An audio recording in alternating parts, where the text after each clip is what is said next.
Amém, amém. Graça e paz, queridos. Quero, em nome da Segunda Igreja Batista em Palmas, a Cibapa, em nome dos nossos pastores que nos acompanham, né? O pastor Arilton, o pastor Cleito, agradecer ao pastor Corifeu por todas estas bênçãos que nós temos recebido aqui junto com vocês. Não estamos dando, nós estamos recebendo esses dias que estamos aqui. O convite, me deram o apelido, não me deram o nome, né, da pastora, e aí eu estou chamando ela de Pastor Su, como se eu tivesse muita intimidade com ela, viu, pastora? Mas temos sido muito abençoados nesse convívio com o pastor Corifeu, a pastora Su, e os demais pastores. Muito bom esse tempo de conhecer e experimentar o que Deus faz nesta igreja. Que o Senhor Deus, que é só o escudo, que dá graça e glória, e que bem nenhum sonega aos que andam na sua presença, seja com você e com a sua casa. Amém? Eu quero falar um pouco desse livro. Esse livro é o terceiro livro que eu escrevi, O Nosso Negócio é Gente, e eu escrevi para a minha denominação, a Convenção Batista Brasileira.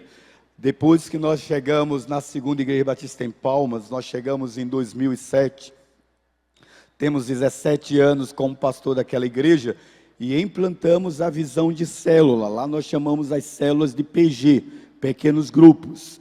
E a gente teve altos e baixos, crescemos, chegamos a 200 e caímos para 140, chegamos a 160, caíamos para 111, hoje nós estamos indo para 200, novamente 200 células.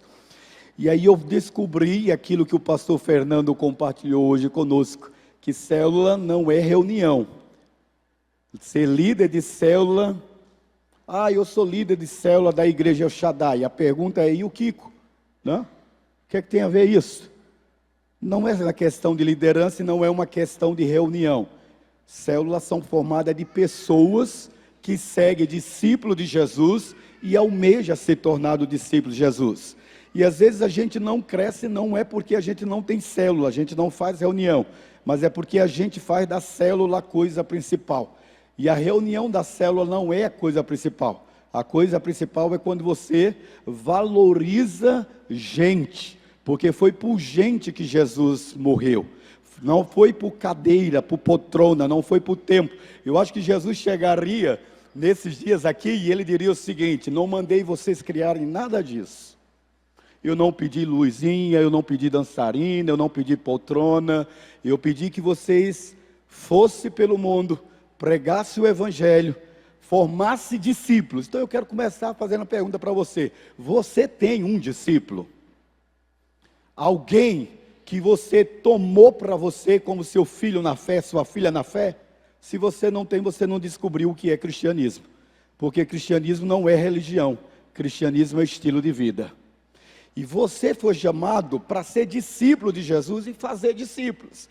Então quando eu escrevi o livro, foi porque eu disse assim, eu me converti numa célula, comecei a frequentar uma célula em 1986. Só que não chamava de célula, chamava de Núcleos de Estudos Bíblicos nos Lares, NEBs. Aquela célula está lá até hoje, na Rua Paraíba, 1717, em Aracaju, Sergipe. Até hoje. Todo mundo está caqueticamente velho. Certo? Não mudou nada, não ganhou ninguém, porque o líder não fez discípulos. Então você foi chamado para fazer discípulos. Da mesma forma, quando você noiva, as pessoas perguntam para você, quando é que vai casar? Aí você casa. Quando você casa, as pessoas perguntam para você, quando é que vai vir o filho? Né? É a mesma coisa. Todo mundo que casa quer filho. Quando alguém casa e diz, não queremos filhos, pode mandar para um psicólogo esse casal. Porque no normal, todo casal quer filhos. Todo casal quer gerar. Todo casal, todo homem quer ser chamado de pai, toda mulher quer ser chamada de mãe. Deus nos chamou para sermos multiplicadores de discípulos.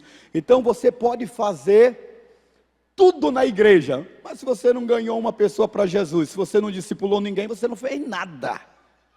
Porque a Bíblia não diz assim, Entrai, meus filhos, pelas portas, porque você dançou na igreja. Entrai, meu filho, pelas portas celestiais, porque você tocou, porque você cantou. Nada disso. A Bíblia diz que quem vai chegar no céu é aqueles que venceram pela palavra do testemunho e pelo sangue de Jesus. Eu e você fomos chamados para sermos frutíferos. E frutíferos é nós sermos as cartas vivas de Deus, não escritas com tinta nem com outra coisa, senão escritas pelo sangue de Jesus Cristo. Esse é o desafio. Dá uma olhadinha quantas cadeiras podem ser preenchidas. Olha, dá uma olhada. Olha aí. Sabe por que elas não estão preenchidas? Porque nós estamos fazendo muita coisa que não é para fazer. E a coisa mais importante, a gente não está fazendo. Como? Sua casa será referência maior do que esse templo. Aonde você está plantado como trabalhador, trabalhando, você é a crente simpática ou a Miss Antipatia? Você é o Master simpático, ou você é o cara chatonildo que trabalha ali e as pessoas dizem, ser crente como esse diacho eu não quero ser. Deus me livre. Porque o evangelho é você cair na simpatia do povo. Amém? Diga para a pessoa que está ao seu lado, olhe para ela agora, vê se você tem que terminar, diga para ela, isso aí foi para você, não foi para mim não, pode dizer para ela, isso aí foi para você. Hã? Você é uma pessoa que sai e diz bom dia, boa tarde para o seu vizinho. Você é alguém que chega no trabalho e as pessoas têm prazer de que você chegou, ou você chega com a cara de quem chupou limão amargo e sai com a cara de chupou limão amargo. Você é alguém que exala felicidade ou alguém que está na TPM 24 horas?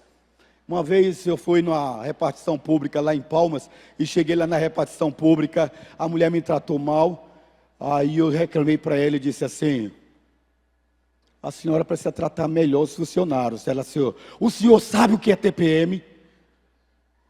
Eu disse, não sei. Eu queria que o senhor tivesse TPM. Eu falei, não sei que troço é esse trem não, ué. Aí ela disse assim, pois é, não sabe. Eu falei, então para que veio eu trabalhar? O que as pessoas têm a ver com o seu mau humor? O que as pessoas têm a ver com os seus traumas e os seus complexos? Agora a gente precisa saber o que a gente se propôs a fazer. E no evangelho, o cristianismo não é religião. Cristianismo é estilo de vida. E você precisa saber que o seu estilo de vida pode repelir ou atrair. E a Bíblia diz, você é sal e luz da terra. E assim resplandeça a vossa luz diante dos homens, para que vejam as vossas boas obras e glorifiquem ao vosso Pai que está nos céus. Amém? As pessoas não são obrigadas a aceitar Jesus.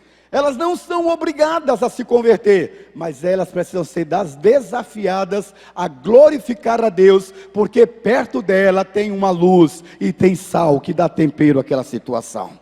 É você. Então nós podemos mudar. E o pastor ou a igreja me deu esse desafio, desse tema, alcançando a cidade de redenção por meio do evangelismo relacional. Aí eu entrei em crise. Chorei, perguntei para Deus, porque junto com esse tema veio assim, mensagem evangelística. Eu falei, então é para eu pregar mensagem evangelística para os crentes, para se converter. Então eu vou pregar para você. E meu desejo é que você se converta nessa noite em nome de Jesus, amém? Olhe para a pessoa que está ao seu lado e diga assim, seja forte que você vai se converter nessa noite. Pode dizer para ela, seja forte que você vai se converter nessa noite. Eu não vou pregar para um não crente, até mesmo porque se eu fizer apelo aqui, se tiver 5 ou 6 pessoas não crentes, é muito, porque eu sei que você não convidou ninguém. Você não convidou ninguém. Eu já fui pastor de uma igreja que eu fazia conferência evangelística e ninguém convidava pessoas para evangelizar. Aí eu chamava e fazia uma mensagem evangelística, mas cadê as pessoas para ouvir? Aí eu descobri que as pessoas não têm que vir à igreja para se converter aqui dentro. Elas têm que se converter naquele sofá grande, bonito que você comprou em 12 meses na loja Liliane. Aquele sofá não foi para você deitar e dizer assim: deleita-te a minha alma nesse sofá, que eu paguei no cartão em 12 vezes. Você vai ouvir uma voz que dirá assim: louco, hoje te pedirão a tua alma e o sofá. Está vendo? Sabe aquela cozinha pré-moldada que você fez, que você entra na cozinha, minha senhora, e diz assim: realizei a cozinha dos meus sonhos. Uma voz vai poder dizer para você: louca, hoje te pedirão a tua alma, e a outra vai desfrutar da sua cozinha. Você não vai levar nada deste mundo. Você não vai levar nada. A Bíblia diz: juntai não tesouros na terra, cuja ferrugem o ladrão pode roubar. Juntai tesouros no céu, onde o ladrão não pode roubar, nem a ferrugem pode corromper. Qual é o tesouro? Vidas que você vai impactar com a sua fé, com a sua misericórdia, com a sua graça, com o seu amor, com a obediência à palavra, porque você tem coragem de dizer: Senhor, eis-me aqui, envia-me a mim. Esse é o propósito de Deus para você. Deus não quer que você seja um crente de domingo à noite. Deus não quer que você trabalhe aqui dentro do casulo. Deus quer que você olhe para essa cidade e se apaixone por ela. Deus quer que você olhe para essa cidade e interceda por ela. Deus quer que você olhe para essa cidade e diga: Senhor, eu aprendi que uma andorinha só não faz verão, mas se eu puder impactar uma vida, use a minha vida para a glória do teu nome. Uma vida. Porque quando você impacta uma vida, não é só uma vida, é uma geração toda que você vai impactar. Por isso, queridos, redenção tem que ser o seu alvo de intercessão. Redenção tem que ser o seu alvo de amor. Redenção tem que ser o seu alvo de ação e evangelização. Por isso, as células não vão encher a Igreja Batista El Shaddai. Diga misericórdia. Diga misericórdia. Quem vai encher esta cidade é você. Quem vai encher esta igreja é você. Como? Quando você desejar ficar grávido espiritualmente.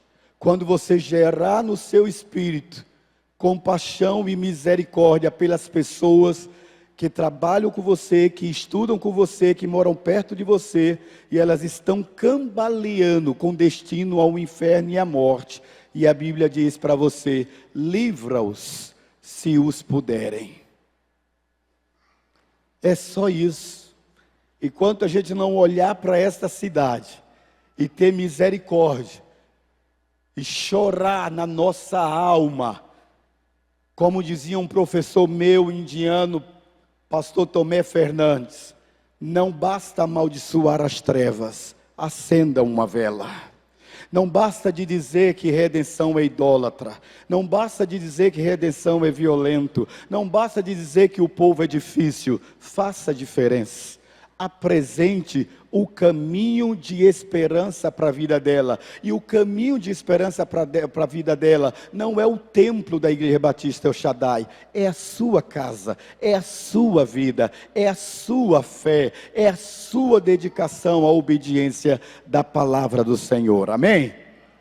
Por isso, queridos, eu escrevi esse livro para líderes de célula, para pastores. Aqui eu não conto a história da Cibapa no outro livro, mas nesse livro eu conto como que nós crescemos na época da pandemia, como nós saímos de uma igreja de 180 membros para uma igreja de mais de 1.200 membros, como que nós conseguimos fazer com que os adolescentes orassem nas praças, nos hospitais, nas escolas, como que nós passamos a ter células nas escolas, nos hospitais, nas casas, no comércio, onde o pastor Arilton falou aqui da conversão de um médico, mas o pequeno grupo dele era dentro da clínica dele, que ele tinha dentro da empresa dele. Porque quando você quer ganhar gente, você sai abrindo células, porque a célula começa a partir de você. E é por isso que nós entendemos que alcançar a cidade não é difícil. Alcançar a cidade não é impossível. Mas realmente eu faço de gente o meu negócio. Eu sei de onde eu saí, porque eu não sei você, mas eu não nasci evangélico.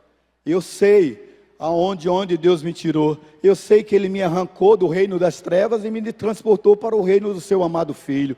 Eu sei a misericórdia que Ele me deu. De graça Ele me deu, de graça também eu quero dar. E agora eu não posso esquecer de que eu era um pecador miserável, agora eu sou um pecador regenerado. E se o Evangelho é o poder de Deus para a salvação de todo aquele que nele crê, então, querido, eu criei e eu sei que outros crerão, se ouvirem a mensagem do Evangelho. Mas como que eles ouvirão, se não há quem pregue? E como pregarão, se não forem enviados? Por que células na El Shaddai? Porque como célula, eu e você unimos força em torno de um propósito. E em torno desse propósito, juntos nós somos melhores, juntos somos mais fortes, juntos podemos mais. Um sabe cantar, o outro sabe ensinar, o outro sabe ser hospitaleiro, o outro sabe liderar. Juntamos-os e fazemos a obra em comum, que é a grande comissão. Esse é o segredo. Então eu não vejo razão para que você não alcance redenção. Mas você pode ter 300 células, mas não vai ganhar redenção para Cristo. A não ser que a gente mude o nosso conceito completamente do que é viver na célula. E é pensando nisso que eu quero desafiar você nesse momento, a abrir a sua Bíblia em um texto que está, ou os meninos projetarem, Atos capítulo 2, versículo 41 e 42. Aliás, eu acho que eu coloquei na minha tela, deixa me ver. Tá ligado, filho? Aí, ok. Atos 2, versículo 41 e 42 diz assim: os que aceitaram a mensagem foram batizados, e naquele dia houve um acréscimo de cerca de 3.000 pessoas. Eles se dedicavam ao ensino dos apóstolos e à comunhão, e ao partir do pão e às orações. Todos estavam cheios de temor, e muitas maravilhas e sinais eram feitos pelos apóstolos. Todos os que criam mantinham-se unidos e tinham tudo em comum. Amém? Antes de eu entrar na mensagem, deixa eu contar um pequeno testemunho. Estava falando hoje para os pastores que o mais bonito, e que eu acho que essa igreja tem tudo para crescer, porque tem ousadia. Eu quero agradecer, porque eu achei que eu não ia dar conta de pregar, né? Mas ontem, um irmão, eu não sei quem, passou no vídeo, ele sentiu no coração, e foi até mim e disse: Deus mandou eu orar pelas suas cordas vocais, que Ele vai te curar. Eu tomei posse e eu vou pregar hoje, porque esse irmão me abençoou com oração. Amém? Deus abençoe, porque eu estava ruim todos esses dias de não conseguir pregar. Amém. Deus abençoe as mãos e a vida daquele irmão que orou por mim, tá bom? Gente, vamos lá. Vamos seguir a nossa caminhada. Se você olhar para a sociedade atual, como eu olho, como você olha, olhamos e fazemos parte dela, nós podemos perceber que há algo doentio na sociedade. As pessoas, com o avanço da tecnologia e o uso excessivo das redes sociais, elas se tornaram superficiais. Elas se tornaram relativas mais do que nunca. E os relacionamentos domésticos, os relacionamentos interpessoais, os relacionamentos sociais se tornaram tão frágeis, tão vulneráveis e tão descartáveis, que as pessoas cada vez mais se tornaram doentes. Elas se tornaram mentirosas, hipócritas, elas vivem a irrealidade de um mundo que não é o mundo dela, um mundo de aparência, e esse mundo de aparência tem levado muita gente à frivolidade e superficialidade da vida. Pastor, isso o senhor está falando do povo do mundo? Não estou falando, eu estou falando da gente também, nós também, né? Quantos de nós passamos mais tempo nas redes sociais do que nos dedicando às disciplinas espirituais? Quantos de nós passamos mais tempos seguindo pseudos amigos e seguidores que nós não conhecemos e que eles não nos conhecem? Quantos de nós vendemos um produto que não é o produto real? Quantos de nós estamos apaixonados e deveríamos produzir no reino de Deus o tanto quanto nós produzimos em foto de autosservice, né? Serviço. Ou seja, a selfie instantânea de tudo que a gente faz. A selfie do prato que a gente come, a selfie da roupa que nós comemos, a selfie do cabelo. Não dá nem mais para a gente criticar os adolescentes, porque tem até as senhorinhas que agora estão tirando a selfie, a Lara adolescente. Não é? Tudo é a selfie. E assim como a selfie não é tão real, os nossos relacionamentos também não são reais. E aí nós perguntamos, as relações humanas têm sido tão superficiais, também tão efêmeras, de curta duração, e a semelhança dos produtos descartáveis, assim também tudo se tornou descartável. A igreja se tornou descartável, a liderança se tornou descartável, se envolver numa liderança e deixar a liderança descartável. Estava falando com o pastor Eliel e ele dizendo assim, e na nossa cidade tem aqueles que ficam mudando de igreja para igreja, o ministério Francisco Silva, os que vão pela igreja. E quando a gente descobre isso, a gente pergunta que o compromisso, ele foi substituído pelo momento, né? Hoje ninguém quer namorar, não é só os adolescentes, os jovens, ninguém mais namora, fica, eu estou ficando com fulano. A aliança que era o casamento, não existe mais aliança. O que existe é um contrato. Se der certo, eu continuo casado. Se não der certo, eu separo. É o resultado do que nós chamamos de modernidade líquida. A liquidez de tudo, inclusive dos relacionamentos. Por se tratar de relacionamento que você tem, o tempo é escoador. As pessoas não estão mais preocupadas em conhecer o outro, se preocupar com as necessidades do outro, os anseios do outro, e é por isso o número excessivo de suicídio. A depressão e o suicídio são os acontecimentos do século 21 tendenciosos a crescer, cada vez mais. Eu estive numa cidade agora chamada Alto Caparaó, em Minas Gerais, 5.700 membros, e em temporada de frio, o turismo cresce naquela cidade, ela dobra a população, mas é uma das cidades mineiras de maior índice de suicídio do estado de Minas Gerais. Agora pasmem, seja forte, 60% da população daquela cidade é evangélica, são evangélicos se suicidando. E aí você vai dizer o seguinte, o que houve? É porque cristianismo não é religião, cristianismo é relacionamento com Deus. Você tem relacionamento com Deus? Pastor, eu nasci dentro da igreja, sou filho de pastor, e o Kiko? O que é que tem a ver isso? Porque o limoeiro dá limão, a laranjeira dá laranja, mas filho de crente não gera crente. Você precisa ter relacionamento com Deus. Mas eu levantei a mão e o pastor Corifeu me batizou. E o Kiko? O que tem a ver? E o seu relacionamento com Deus?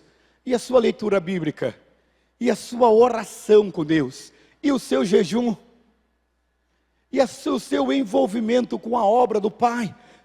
Porque nós, por se tratar de relacionamento, a nossa relação com Deus também é afetada por tudo que está acontecendo no meio social, na sociedade. A tendência da superficialidade lá fora tem ecos aqui dentro. E é por isso que está existindo um êxodo dentro da igreja. Como é, pastor, que eu descubro que eu estou frio?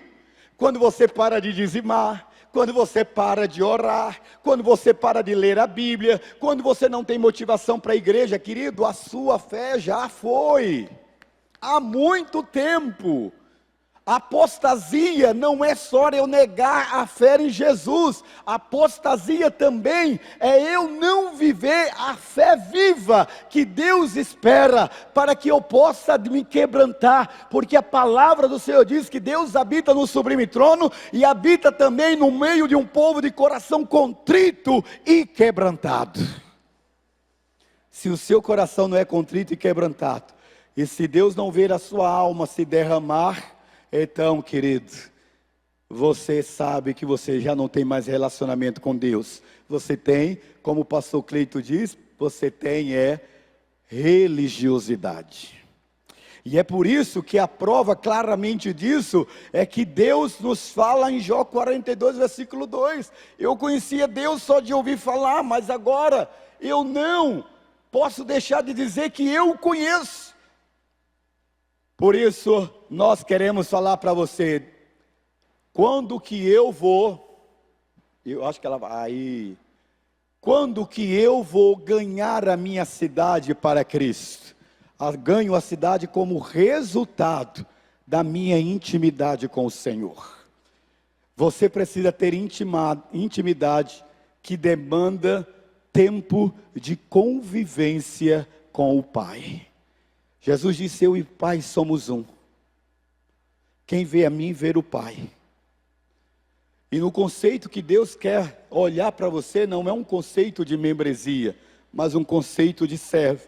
Você precisa de intimidade com Deus, a igreja precisa de intimidade com Deus, porque é essa intimidade que vai gerar ecos da cidade.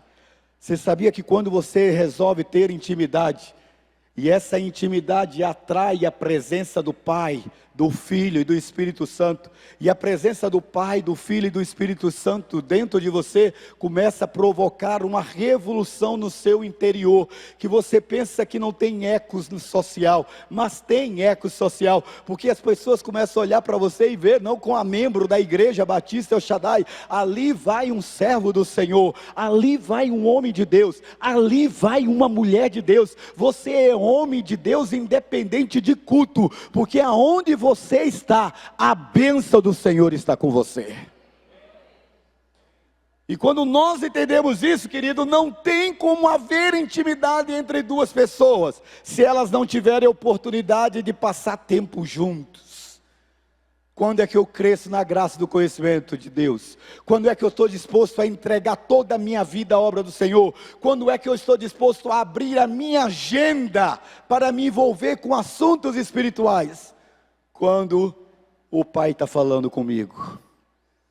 Porque quando o Pai está falando com você, diz lá em Gênesis, que no pôr do sol, na virada do dia, o Senhor vinha e sentava com o querido Adão, e ele ficava face a face com Adão, e eles sentavam e trocavam uma experiência, e o pai falava, o filho ouvia, o filho falava, o pai ouvia. Um dia o pai decidiu visitar novamente o filho, como fazia todo dia, e o pai então chega, e cadê o filho? E ele começa a gritar, Adão!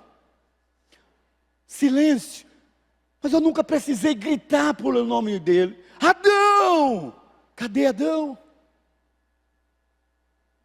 Adão estava escondido, e Deus chama Adão. A Bíblia diz que os nossos pecados fazem separação entre nós e o nosso Deus, e todas as vezes que a gente quer dirigir a nossa vida, eu não preciso estar em pecado de prostituição, eu não preciso estar em pecado de pornografia, eu não preciso estar em pecado de ganância, de corrupção, de injustiça, porque pecado não é isso, isso são frutos do pecado. Pecado é não estar vivendo a presença do Senhor. E Adão então está escondido diante de Deus, fugindo da presença do Senhor, e ele diz, pss, pss, pare de gritar, Deus, eu estou aqui, por que você está escondido? Eu ouvi a tua voz, e tive medo. E desde quando você tem medo da minha voz, Adão? Ele disse, é que a mulher que eu não pedi, que o Senhor me deu, essa desgraçada, que agora eu tenho que pagar progressiva para o cabelo dela, que agora eu tenho que pagar isso, ela me fez comer da árvore proibida. Olha o resultado do pecado, a culpa no outro. E Deus fala para a mulher, e aí você já sabe a história. Quando nós não temos intimidade com Deus, é porque a gente quer ser dono da nossa vida. Um dia a gente se apaixonou por Ele. Um dia a gente disse que o amava. Um dia, movido por esse amor, a gente decidiu se batizar. Um dia a gente disse que iria viver para Ele. Mas as coisas desta vida, as preocupações desta vida, fez com que a gente se tornasse apenas peças e números dentro da igreja. E é por isso que a intimidade, querido, ela é construída a partir de um tempo de convivência. E certamente pessoas que se encontram todos os dias têm um nível de intimidade maior do que as outras que se encontram uma vez por semana. Quando eu tenho intimidade com Deus, eu procuro quem tem intimidade com Deus. Juntos nós formamos a família de Deus. E é assim que acontece. É no relacionamento vertical que eu tenho a bênção para o relacionamento horizontal. E é por isso que a Bíblia diz assim: quem está bem com Deus, o amará de todo o seu coração, de toda a sua alma, de todo o seu entendimento, e também amará o seu próximo como a si mesmo. Mas se assim não for, nós temos o retrato de que não o amamos. Em Marcos 3,14 está escrito que Jesus escolheu dentre 12 dos seus discípulos para estarem constante com Ele. Ele escolhe 12, depois Ele escolhe 3. O Senhor entendia a importância do tempo de convivência para estabelecer intimidade. Nós estamos como, eu falo assim, Cibapa, estamos como a igreja El Shaddai. Nós não temos, alguns irmãos já foram na Cibapa, nós não temos um templo bonito como esse. Não temos um piso bonito como esse, mas vamos ter, porque eu vou copiar tudo isso aqui, né? Nós não temos, nós somos uma tenda, no cerrado, na lama, e como o Senhor coloca mais de 1000 pessoas lá, nós estávamos falando para o pastor Corifeu, nós decidimos orar pela cidade, e nós decidimos ir além das células, nós decidimos ser discípulos que geram discípulos. E é por isso que nesse conceito, o que nós queremos dizer para vocês é, no que se refere à maneira mais prática, nós temos que nos tornar íntimos com Deus e íntimos uns com os outros. Por isso, Mateus 6,33, você pode ler comigo, vamos juntos? Busquem.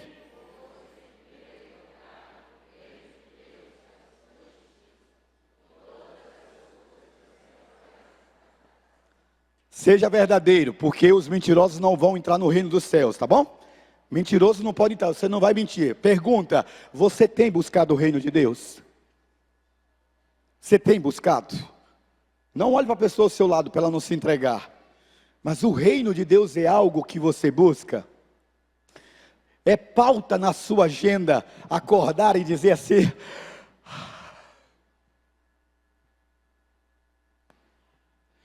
Bom dia, Espírito Santo. Eu sei que você tem coisas tremendas para fazer hoje. Não me deixe de fora desses projetos. Não? Mas isso tem que ser natural na sua vida.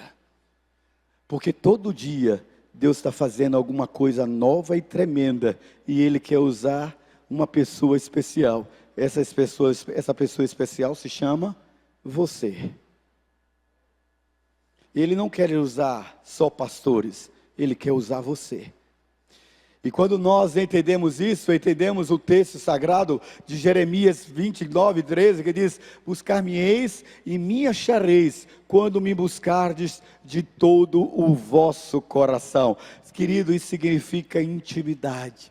Nós recentemente recebemos um pastor na nossa igreja chamado Ribinha, pastor Ribinha, e ele pregou dizendo que nós precisamos estar fascinados por Cristo. E esse fascínio com Cristo é que nos leva a fazer o que nós fazemos. Nós não fazemos porque somos evangélicos. Eu sou evangélico, e o Kiko?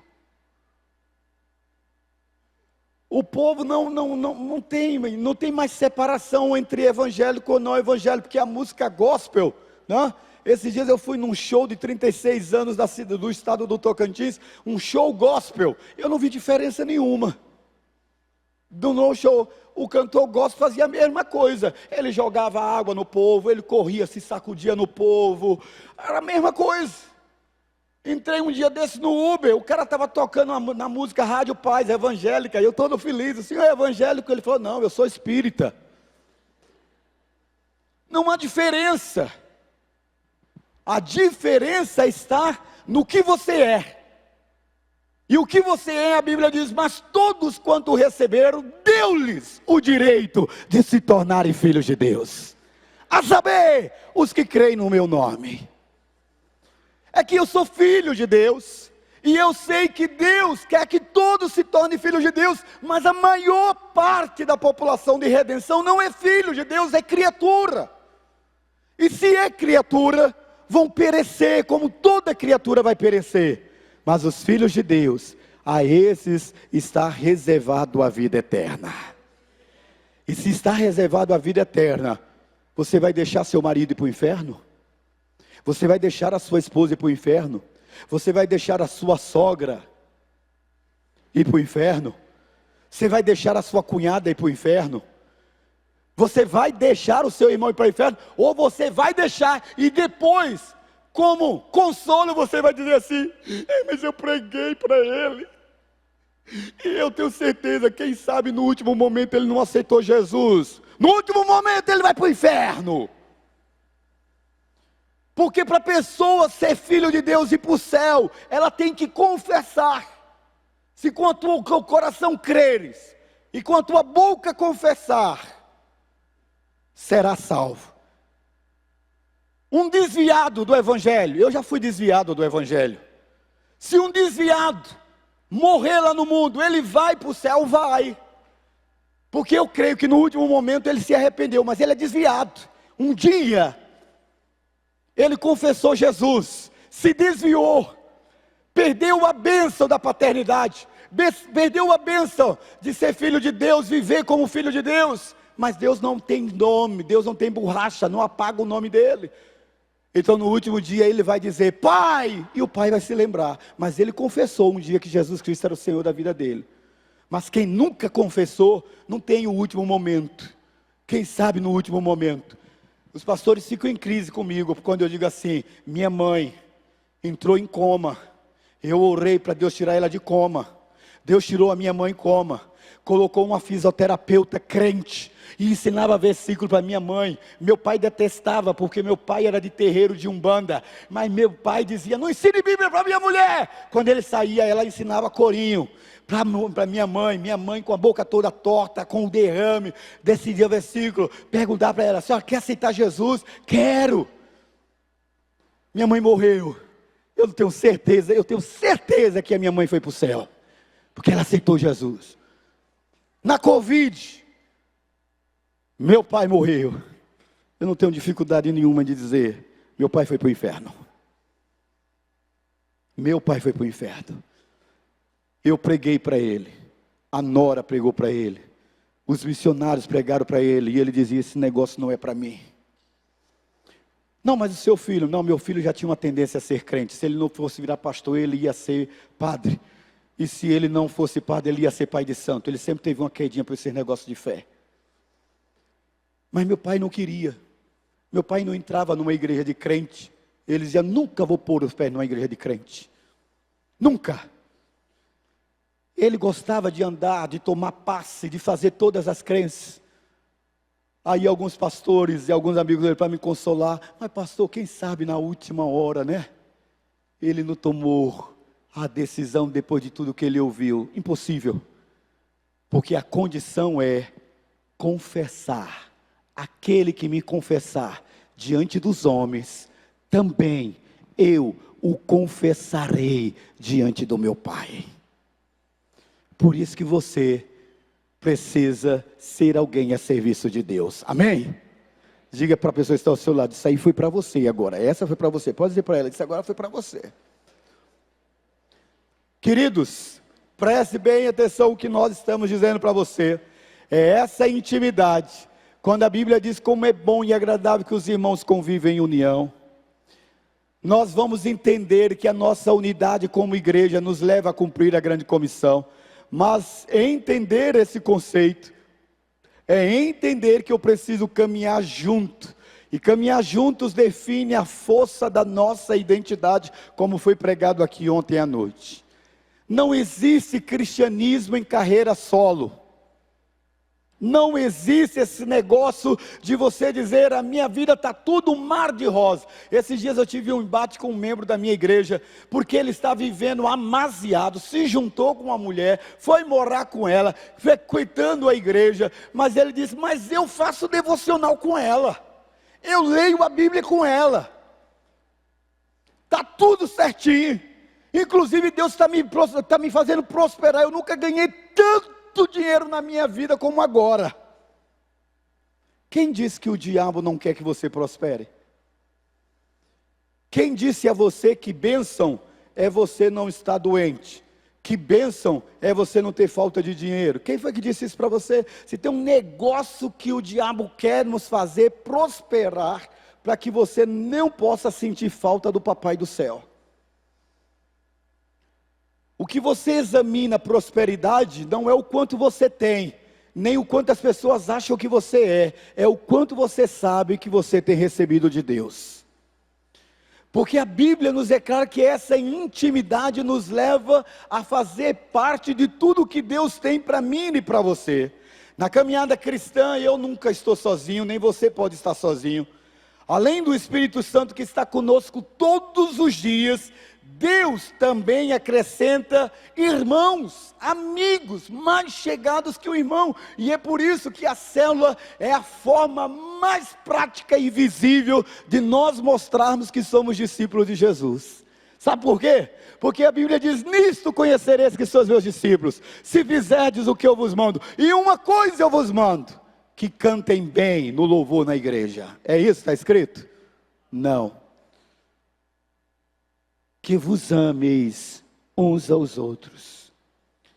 E amar não é você sentir. Pastor, eu não sinto no meu coração. Se você quer sentir, você tem que procurar um cardiologista. Não é para você sentir, é para você crer e tomar uma decisão. Essa é a vida cristã.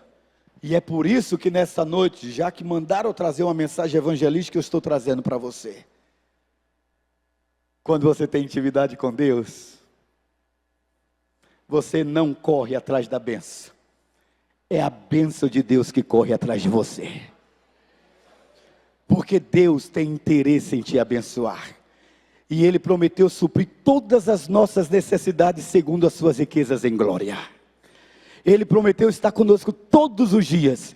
E Ele disse que o maligno não tocaria. Mas a gente precisa estar no centro da vontade de Deus. E é por isso que eu sempre cito na nossa igreja, Josué capítulo 1. Não se aparte a tua boca do livro da lei. Antes medita nela dia e noite, para fazer cumprir tudo quanto nela está escrito. Então, farás, não Deus, farás prosperar o teu caminho.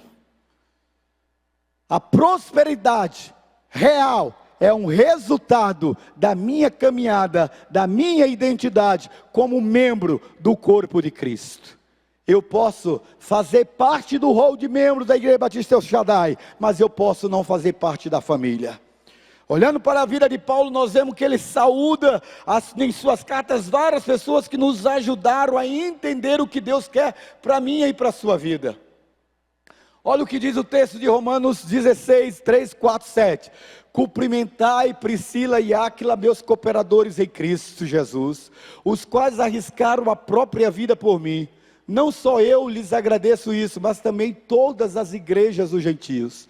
Cumprimentai Andrônico e Júnias, meus parentes e companheiros de prisão, os quais se destacam entre os apóstolos que estavam em Cristo antes de mim. Você sabe o que é isso? É o retrato da igreja, é o retrato do que Deus espera de você. A radiografia de Deus para a sua vida é que você não tenha duas caras, nem duas vidas. Já foi um culto de oração em que as pessoas falam assim, eu quero pedir oração pela minha vida financeira. Já viu isso? Eu quero pedir oração pela minha vida conjugal. Eu quero pedir oração pela minha vida acadêmica. Eu quero pedir oração pela minha vida profissional. Você não é gato para ter tantas vidas? Você só tem uma vida e toda ela é para o louvor e a glória do Senhor Jesus. Toda a sua vida tem que ser envolvido para o Senhor Jesus. Deus precisa olhar para mim e para dizer para você: eis o meu filho amado em quem me comprazo. Eis a minha filha, em quem tenho alegria. Ele pode dizer isso de mim e de você, porque quando isso for real, aí, querido, vocês vão ter 2, 3 cultos, porque as pessoas farão fila para participar do culto da Igreja Batista El Shaddai. Sabe por quê? Porque você cultua a Deus independente do lugar. E quando nós entendemos esse critério claro, o texto sagrado nos diz literalmente isso aqui, olha que lindo. Deixa eu colocar para vocês, apontar esse trem aqui, né? Vamos lá. Agora não vai. Vá lá, fi. Ajuda eu, como diz o Matuto. Resolve esse trem aí para mim. Olha aqui. Esse é um pensamento africano.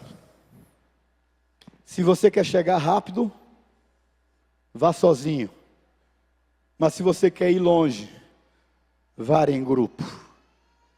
Deus sabia que você não teria condições de ficar com sua vida cristã, sua vida de fé em pé, sem andar lado a lado com alguém que discipule você, e não há ninguém que precise ser ajudado que você não possa ajudar.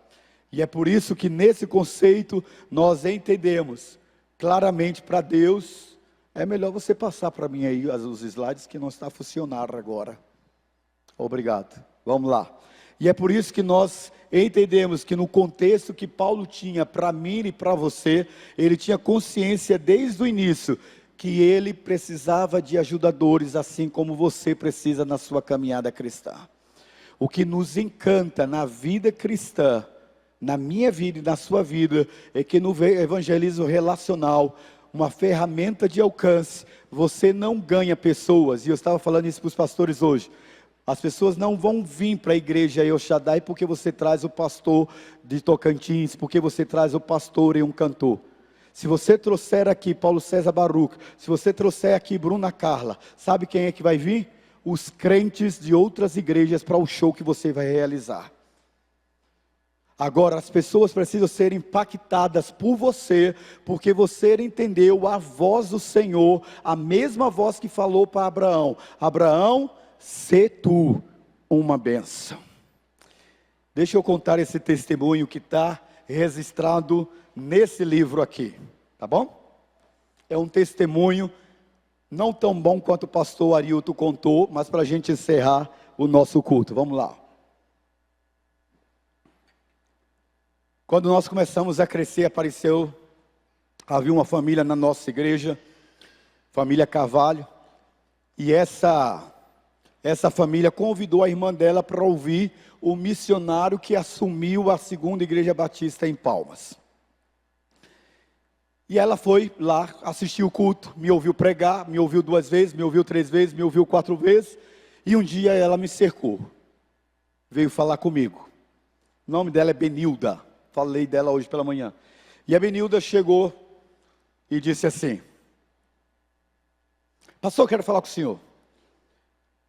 O senhor não é muito de falar com o povo não, eu já vi. Eu falei, eu não sou falar com o povo? Não entendi, né? Mas ela falou assim, que o senhor não é muito de falar com o povo, o senhor estava sempre no meio do povo. Ela disse, eu quero dizer para o senhor que eu não gosto da sua igreja.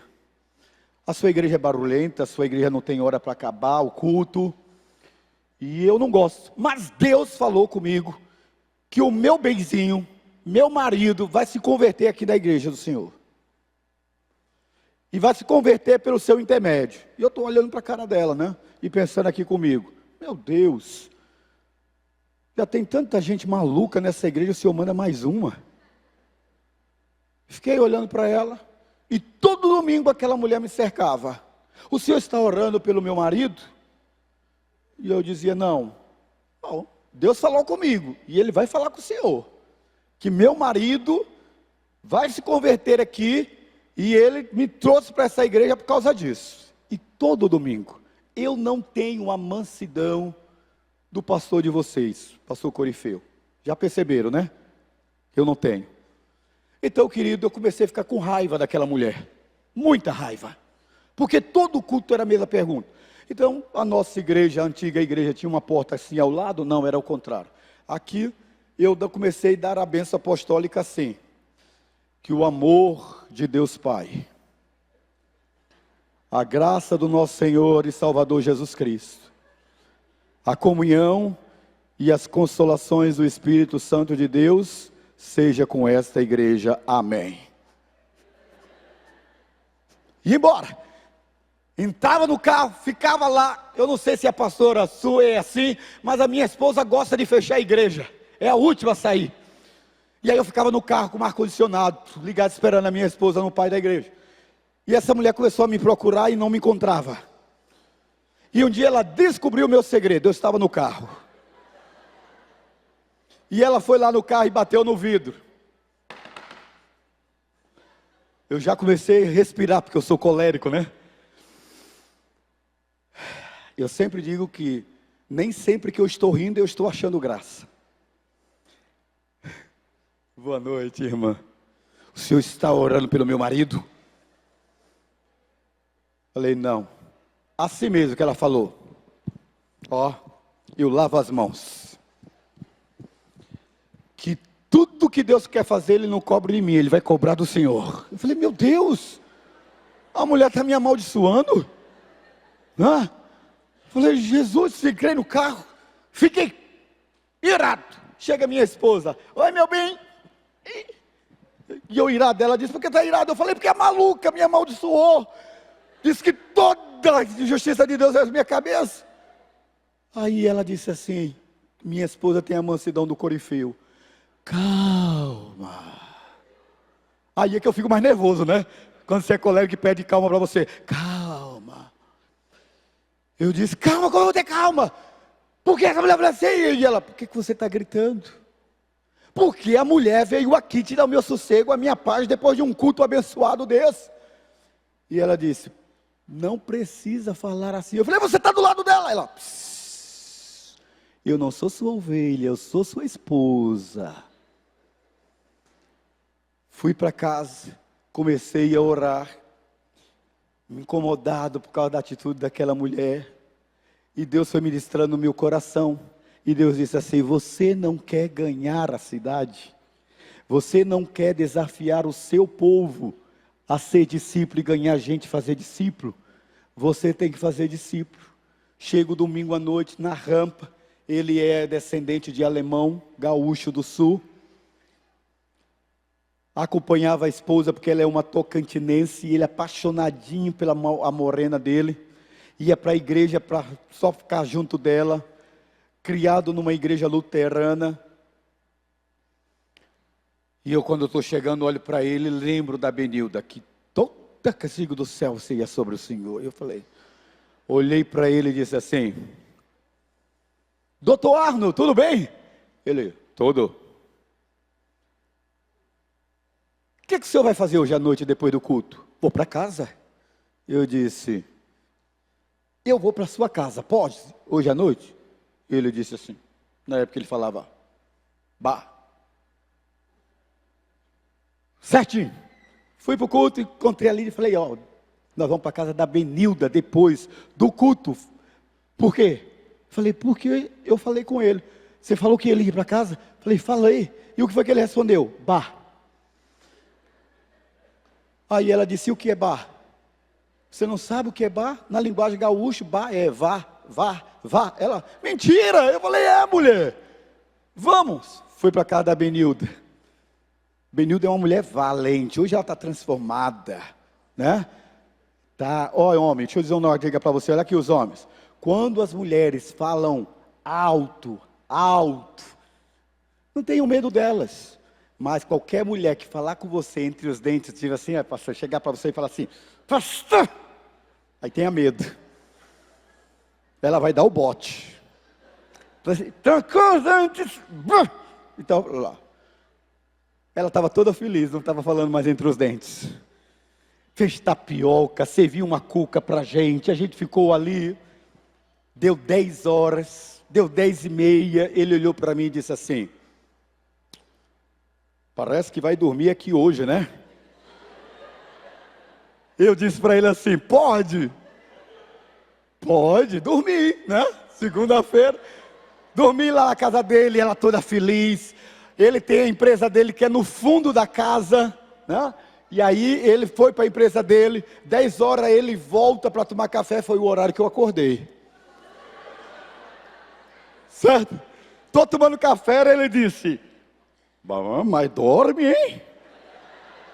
Tomou um café comigo, deu 10h30, 10h15 para as 11, 11 horas, ele disse: eu tenho que voltar lá na empresa. Pelo jeito vai almoçar aqui, né? Eu pode? Almoçamos, que almoço gostoso.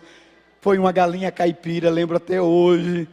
Tudo de bom, conversamos, eu conversei, não falei de evangeliquez, não abri Bíblia, só disse assim: não posso orar pela comida? Pode, eu orei pela comida, comemos. Ele disse: eu tiro uma pestana depois do almoço. Eu falei: eu também. Tiramos uma pestana, certo? Só que a minha pestana foi até 4 horas da tarde. Certo? Ele desceu da empresa para lanchar. Ele disse assim: vai lanchar conosco também? Eu falei: pode. Lanchamos, né? Aí conversa vem, conversa vai. E ele disse: você vai ficar para janta? Eu falei: pode. Jantamos. E aí eu fui para casa, né, gente? Já fui para casa, graças a Deus, né? E aí comecei um relacionamento intencional de ganhar aquele homem. Todo domingo para segunda eu fazia a mesma rotina que vocês riram. A agenda fez que eu começasse a viajar. E um dia eu estou chegando e ele disse: ficaste rico, hein? Nunca mais foste filar a boia lá em casa, né? Tá vendo? Sentiu falta. Porque ganhar a cidade não é você fazer proselitismo. É você cair na simpatia do povo. E aí nós voltamos. Eu falei: Lídia, o Arno sentiu falta da gente, vamos voltar lá na casa dele, vamos. Benilda toda feliz. Aí Benzinho está tão feliz, pastor. Tudo ele diz: faz isso e chama o pastor, faz isso e chama o pastor, faz isso e chama o pastor. Aí você pensa: e o senhor ficou indo na casa dele quanto tempo? Quase 2 anos. Ele não tomou a decisão. Eu era amigo dele, eu não li a Bíblia com ele, porque ele sabia que pastor queria pegar o peixe. Então eu não lia a Bíblia, mas eu falava sobre tudo, orava com ele, estava ali sempre presente. E ele com as lutas e as dificuldades dele. Um dia eu estou chegando lá, aí comemos, jantamos, disse: Arno, hoje eu não vou dormir aqui não, eu vou para casa que eu tenho um compromisso amanhã. Ele falou: espera. Foi lá, pegou o controle, é quase 1 quilômetro, dá uns 800 metros, do portão da casa dele até a casa dele, é uma chácara. E ele pegou o controle do portão e disse: já que não sai mais da minha casa, toma aqui o controle.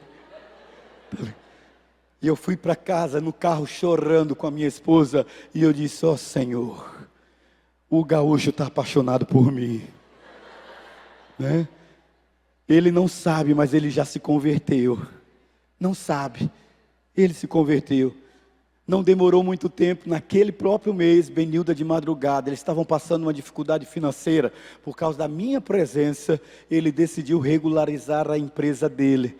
E você sabe que regularizar a empresa aqui no Brasil é difícil. Regularizando a empresa dele, ele passou a ter tantas lutas. Aí Benilda disse: Benzinho, é o apelido dele, Benzinho. Até eu de vez em quando chamo ele de Benzinho. Aí todo mundo fica: pastor, Benzinho? Benzinho. Você precisa entregar o seu coração para Jesus. Benzinho entregou o coração para Jesus. Ela me liga de madrugada: pastor, Benzinho hoje confessou Jesus Cristo como Senhor e Salvador. Eu quero agradecer ao Senhor pelo trabalho que fez, por me ajudar. Kezinha, Dimer, casei o Dimer, são líderes de pequenos grupos, Dimer e a doutora Julie. A Kezinha está no louvor, inserida dentro da célula. Nosso Benzinho, o Arno, é o diácono do nosso conselho diaconal, crente fiel. Benilda, uma discipuladora fantástica. Tudo Deus faz porque eu decidi investir na vida de uma pessoa. Deus pode fazer coisas tremendas nessa cidade, se você se dispor a dizer: Senhor, eu quero ser bênção. Senhor, eu quero ser alguém que faça diferença nessa cidade. Senhor, eu não quero ser apenas membro da El Shaddai, porque antes de eu ser membro desta igreja, eu sou membro do reino de Deus. O dia em que eu batizei o Arno foi um grande troféu na minha vida, porque eu provei para a minha igreja de que nós não precisamos fazer nada mais do que apenas a obediência de fazer discípulos, porque o seu DNA é de ser discípulo que gera discípulo, amém? Então, a gostosura que faz sobre isso, quando eu conto esse testemunho do Arno e dizer que hoje eu tenho um casal de amigos, de diáconos que estão ali, foi difícil. Por quê? Porque ele tinha resistência, pastor, e a experiência que ele tinha com a igreja era ruim demais. Quantos desviados e afastados, frustrados com pastores estão nessa cidade, e que você pode ser o canal de Deus para restaurar essas pessoas? Pode passar para mim, por favor, o próximo slide? Vou deixar vocês passarem aqui. Tem um negocinho que está na frente da TV. Pode soltar, clica mais. Compartilhar a nossa fé. Quando a gente decide compartilhar a nossa fé, a gente está vivendo o melhor de Deus. E Deus se chamou para que você dê de graça o que de graça Deus lhe deu. E como é que eu vou compartilhar a minha fé? É simples. Deus me trouxe a redenção para me dar um testemunho. Eu ouvi um testemunho lindo. Nós fomos tomar café na casa de uma irmã que é da PIB de Redenção, e ela disse para mim: no tempo da pandemia, quando o Senhor fazia oração online, o Senhor faz um apelo, quem queria aceitar Jesus, eu coloquei a mão em frente da televisão, e eu aceitei Jesus como meu Senhor e meu Salvador. Queridos, você não precisa saber falar, você não precisa ter o conhecimento dos pastores, você só precisa contar o que Deus tem feito na sua vida. Deus tem feito alguma coisa na sua vida? Porque esse conceito do que Deus tem feito na sua vida é o que nós compartilhar a fé é o nosso estilo de vida, e é esse estilo de vida que nós cremos. Pode passar o próximo versículo. Ele diz literalmente, claramente: a minha identidade é a sua eleita. Você pode ler comigo? Vamos juntos? Raça eleita, sacerdócio real, nação santa, povo de propriedade exclusiva de Deus, com um propósito, a fim de proclamarmos as virtudes daquele que vos chamou das trevas. É isso que você é, amém?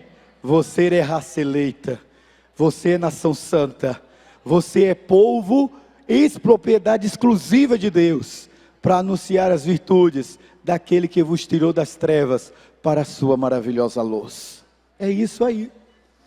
E tudo isso a gente faz com uma finalidade: proclamar a esperança que Deus quer para nós, para todos nós. Por isso eu termino dizendo, próximo versículo, por favor, diz Mateus capítulo 5, Jesus dizendo assim, e eu quero que você saia daqui nessa noite assim, agora eu ouvi Deus falar comigo, que eu brilhe como luz diante dos homens, para que vejam as boas obras e glorifiquem o meu Pai que está nos céus. Sabe, a gente faz apelo lá na Cibapa, mas a gente faz apelo, e a maior parte, 99% das pessoas que aceitam o apelo que eu faço domingo à noite na Cibapa, elas só vêm confirmar a decisão que elas tomaram lá nos pequenos grupos, lá nas células, porque nós entendemos que o nosso campo missionário é redenção. O nosso campo missionário é lugar aonde Corifeu não pode ir, Fernando não pode ir, pastor Irã não pode ir. Quando alguém diz assim: pastor, eu quero que o senhor pregue lá na Secretaria da Educação, eu falei: não, eles não vão me ouvir. Eu vou ajudar você a fazer o sermão, porque você é professora, e ele, professora, ouve professora. Advogado ouve advogado, médico ouve médico. É isso que acontece. Há 17 anos na minha casa tem uma mulher que passa roupa para a gente. O nome dela é Edilamar, e aquela minha mulher me ensinou a ser crente. Edilamar saiu do Maranhão, porque o marido se envolveu com drogas. Ela foi para o Tocantins, e tudo que ela trabalhava como diarista, ele roubava dela, consumia. E ela passava uma luta muito grande. Ele vendia a bicicleta dela, ele fazia tudo, a casa não tinha nada, tudo ele consumia. Ele passou num concurso, pouco tempo depois ele teve que ser desligado do concurso por causa das drogas. E era um sofrimento. E ela contava essa luta o tempo todo lá dentro de casa, a mulher da Assembleia de Deus, de oração, louvando e cantando a Deus, e contava essa luta. Um dia eu disse para ela assim: Zangado, meu nome é Zangão, porque o zangado é o pastor Cleito. É de lá de ser burra, mulher. Larga esse troço desse marido. E aí ela passando roupa, e eu dando essa bronca nela, né? Que fé mais aleijada essa sua, trabalhando para sustentar esse vagabundo que não quer nada, já fugiu da sua terra, estou cansado dessa história. Ela passa, e ela começa a chorar. E foi para o quarto, porque lá que conversa mais chata dessa mulher toda a vida, anos e anos. E ela chorando ali. Quando termina de passar, ela diz assim: pastor, o Deus que eu sirvo tudo pode. E pela fé eu vejo meu marido transformado.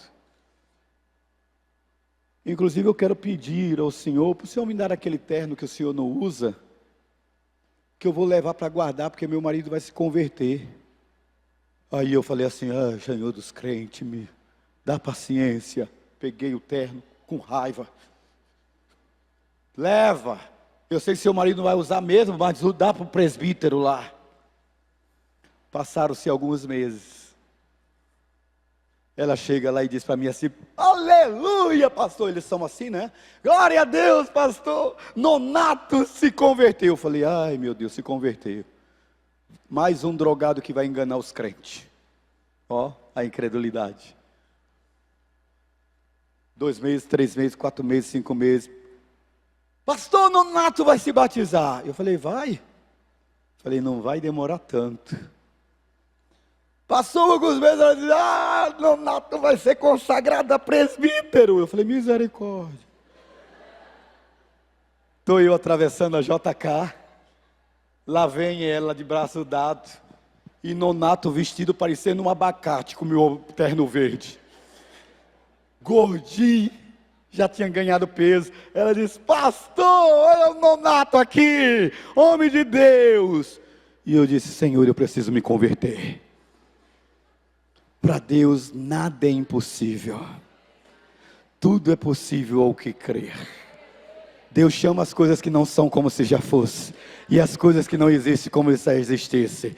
Ele te levantou, Ele vai te usar, e Ele vai impactar essa cidade, usando você e a sua casa, porque aquele que começou a boa obra é poderoso para completá-la em Cristo Jesus, amém?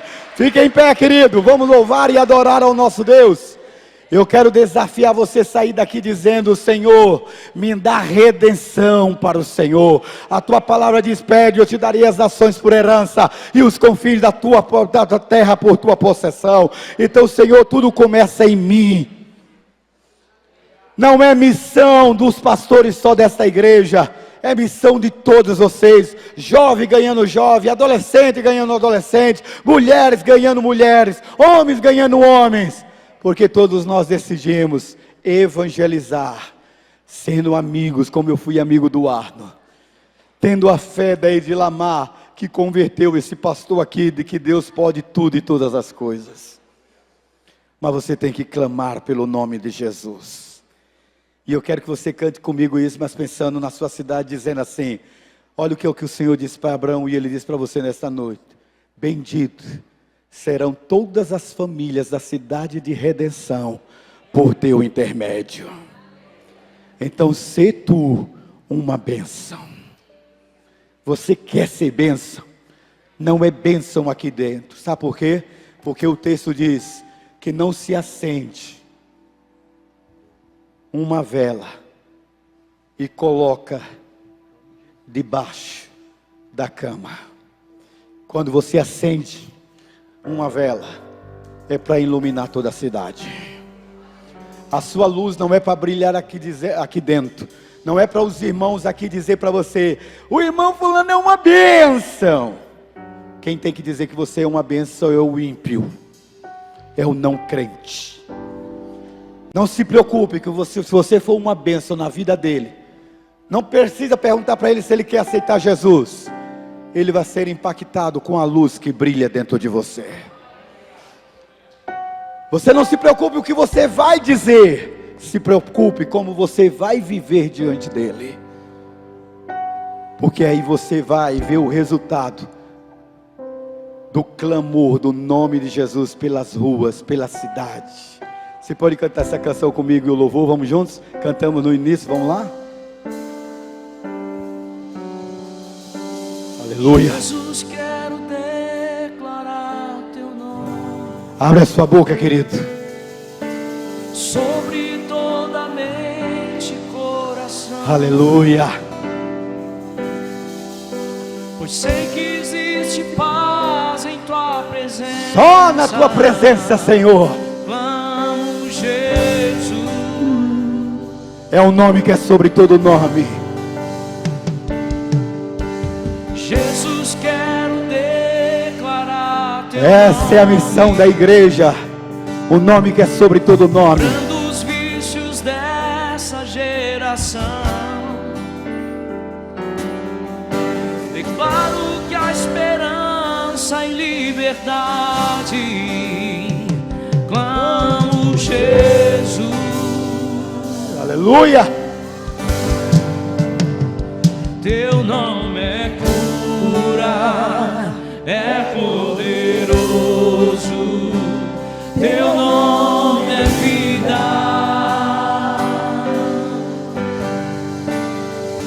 Destrói cadeias, dissipa as trevas, vem incendiar. Abra sua boca, querido. Jesus, quero declarar. Declaramos o teu nome nesta cidade, Senhor. Sobre toda alma em depressão, ansiedade e medo saiam agora. Clamo Jesus. Teu nome é cura, é poderoso. Teu nome é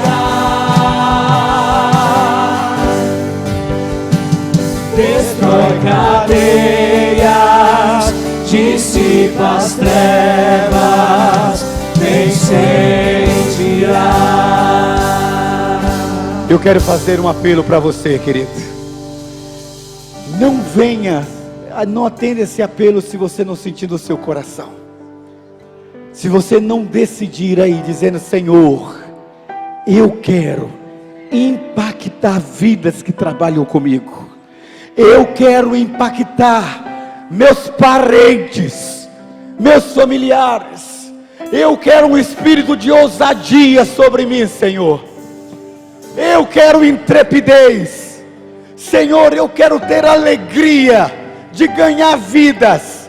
E eu quero ter alegria de discipular pessoas. Se este homem aí na frente, Senhor, foi capaz de ganhar um gaúcho, eu vou ganhar alguém da minha cidade de redenção, porque eu não entregarei essa redenção para Satanás. A redenção, a minha cidade, pertence ao Senhor Jesus Cristo. Querido, se você quer ser usado por Deus, saia do seu lugar dizendo: Senhor, use a minha vida, use a minha casa, use os meus filhos. Eu quero, Senhor.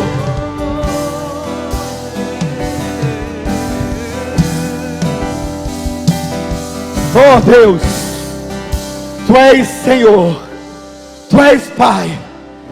E nós estamos dizendo: Senhor, e o Teu povo está aqui na frente dizendo: faz uma revolução na cidade de redenção, ó Pai. e use esta casa, use a vida desta mulher, use a vida deste homem. Oh Deus, nós queremos esta cidade evangélica, esta cidade redimida, esta cidade visitada pela presença do Senhor. Que a unção do Espírito de Deus sopre, ó Pai, sobre este homem, sobre esta mulher, avivando, empoderando, abrindo os olhos, gerando nele, ó Pai, intimidade contigo, Senhor. Oh Deus, abra sua boca, cante ao Senhor, Jesus. Vamos juntos. Sobre a escuridão Ele vai trazer a sua luz. Sobre sua família clama o santo nome Jesus.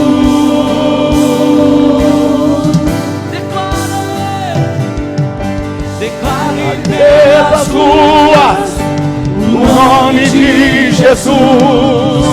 Sobre a escuridão Ele vai trazer a sua luz. Sobre sua família clame o santo nome Jesus. É glória, Teu nome é cura, é poderoso, Teu nome é vida. Destrói cadeias, dissipa as trevas, vence lá. aleluia. Oh Senhor Deus, Espírito Santo do Senhor, enche, Senhor, esse vaso, enche esta mulher, enche esse homem com uma unção nova, uma unção de vida, uma unção profética, uma unção de cura, uma unção nova, Pai. Derrame sobre ele dons espirituais, para que a obra do Senhor, oh meu Deus, que o Espírito Santo de Deus use, ó Senhor, esta casa, use esta igreja, use esta célula, para trazer a mover a vontade do Senhor sobre a cidade de redenção, porque nós declaramos esta noite, Senhor, a cidade de redenção é do Senhor Jesus Cristo. Aleluia. Dá uma salva de palmas ao seu Senhor, ao seu Deus, ao Rei dos Reis, Senhor dos Senhores. Aleluia. Oh, glória a Deus. Querido, dá um abraço a essa pessoa e diz assim: nós vamos ganhar essa cidade para Cristo. Abraça ele e diz assim: nós vamos ganhar essa cidade para Cristo, em nome de Jesus.